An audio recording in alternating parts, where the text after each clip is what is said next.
Friends, welcome to the Masoomi classes. Masoomi classes में आप सभी का स्वागत है। आज मैं फिर एक नए टॉपिक के साथ आई हूँ। आज का टॉपिक है ब्रूनर का सिद्धांत। तो आप इस वीडियो पे अंत तक बने रहें ताकि आपको ब्रूनर का सिद्धांत अच्छे से समझ में आए। अगर आप इस चैनल पर नए हैं तो इस चैनल को सब्सक्राइब करें, शेयर करें और वीडियो के लास्ट में लाइक करना ना भूलें। तो चलिए हम अपने टॉपिक पे चलते हैं। टॉपिक हमारा क्या है? ब्रूनर का सिद्धांत। इसका पूरा जो नाम है, ब्रूनर का नाम है जेरोम ब्रूनर। ये जेरोम ब्रूनर जो थे हमारा, कभी कभी फुल नेम के साथ टॉपिक क्वेश्चन में आ जाता है, इसलिए मैं इसको बोल रही हूँ।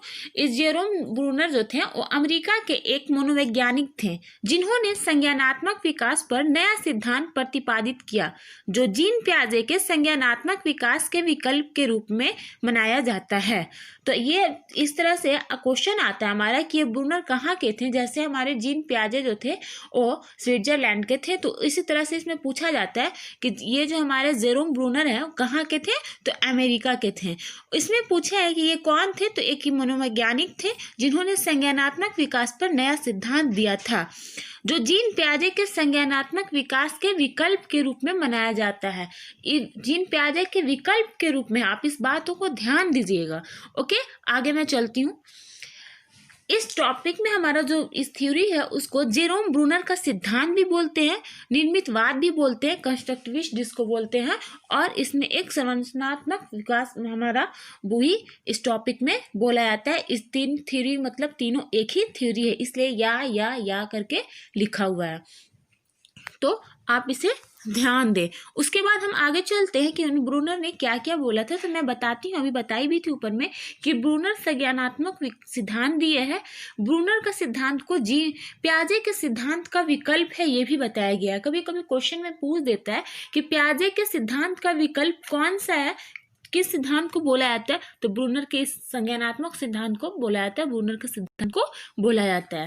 तो हम आगे चलते हैं। ब्रूनर का अमेरिका की ये वैज्ञानिक है, ये अमेरिकी वैज्ञानिक है, हमने बताया था अभी।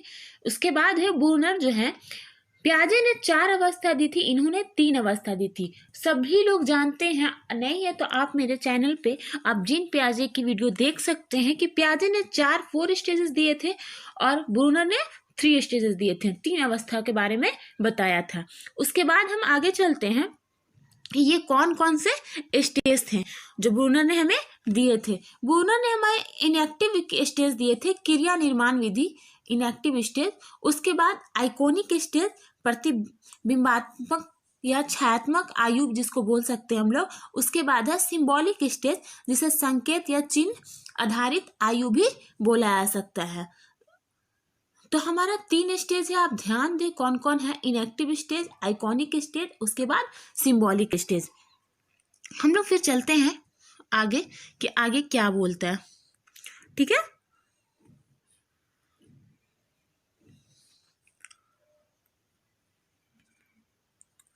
चलिए हम आगे चलते हैं। इनएक्टिव एज कौन से, मतलब क्वेश्चन है VVI में आप टिक कर लिए कि ये क्वेश्चन इससे आता ही आता है। इनएक्टिव एज जो है कितने से कितने होते हैं, तो जन्म से 2 वर्ष इनएक्टिव एज बोला जाता है। कभी कभी पूछ देता है कि आइकॉनिक एज जो हमारा है उसकी आयु कितना होती है, 3 to 5 ईयर्स, 2 to 7 ईयर्स, या फिर 7 to 11 ईयर्स। तो आप बोलिएगा, याद रखिएगा, तो आप क्वेश्चन को सही कर सकते हैं। इसलिए आप इसका आइकॉनिक स्टेज जो होता है 2 to 7 ईयर्स, 2 से 7 वर्ष होते हैं। उसके बाद है हमारा सिंबॉलिक स्टेज, आयु जो है 7 से 15 वर्ष होते हैं। तो हमारे 3 स्टेज हैं, उनके एज भी लिमिट है, उसमें देख लीजिए। जन्म से 2 वर्ष, उसके बाद 2 से 7 वर्ष, उसके बाद 7 से 15 वर्ष। आप इसे पॉइंट वाइज करके अपने नोट्स में लिखें ताकि आपको रिवीजन में भी आपको बहुत ही हेल्प हो और एग्जाम के टाइम में आप तुरंत पॉइंट टू पॉइंट रिवीजन कर सके। चलिए हम आगे क्या बोले, क्या देखते हैं। उसमें है क्रिया निर्माण स्टेज, जो क्रियात्मक स्टेज जिसे बोलते हैं बालक शारीरिक गामक क्रियाएं। इसे हमें क्या बोल सकते हैं, बालक शारीरिक गामक क्रियाएं। मतलब इसमें बच्चा जो है अपना शारीरिक थोड़ा थोड़ा हाथ पैर चलाना, रोना, चिल्लाना, थोड़ा थोड़ा एक्टिविटी करता है। क्रिया निर्माण स्टेज में बच्चा बहुत कम एक्टिविटी, थोड़ा बहुत एक्टिविटी करता है, जिसको हम लोग बालक शारीरिक गामक क्रियाएं बोलते हैं। उसके बाद हम चलते हैं कि आगे क्या है। प्रतिबिंबात्मक स्टेज क्या है? प्रतिबिंबात्मक स्टेज, जो छायात्मक स्टेज भी बोला गया है उसको। तो हमारा आयु जो है 2 से 7 वर्ष आइकॉनिक स्टेज। ये सीखने का संप्रत्यय है, ये इमेज बनता है इसमें। बच्चे की माइंड में क्या बनता है? इमेज बनता है। इसमें सबसे ज़्यादा, इस स्टेज में बच्चा सबसे ज़्यादा और सबसे तेजी से सीखता है, याद रखिएगा। उसके बाद भाषा का महत्व होता है इसमें भाषा ही बहुत जल्दी से बच्चे सीखते हैं। आप याद रखिएगा कि बच्चे, आप अपने घर के भी एक्टिविटी में देख सकते हैं कि बच्चे जो है प्रैक्टिकली कितना इजीली रूप से लैंग्वेज को एक्विजिशन कर पाते हैं, एडॉप्ट कर पाते हैं, वो खुद सीख जाते हैं। आपको कोई इसमें फोर्स लगाना नहीं पड़ता है, बच्चे खुद से सीख जाते हैं। तो ये भाषा का महत्व से भी है। तो ये हमारा जो 3 स्टेज है, 3 स्टेज में सबसे इम्पॉर्टेंट स्टेज सेकेंड वाले स्टेज है, आइकॉनिक स्टेज ही है।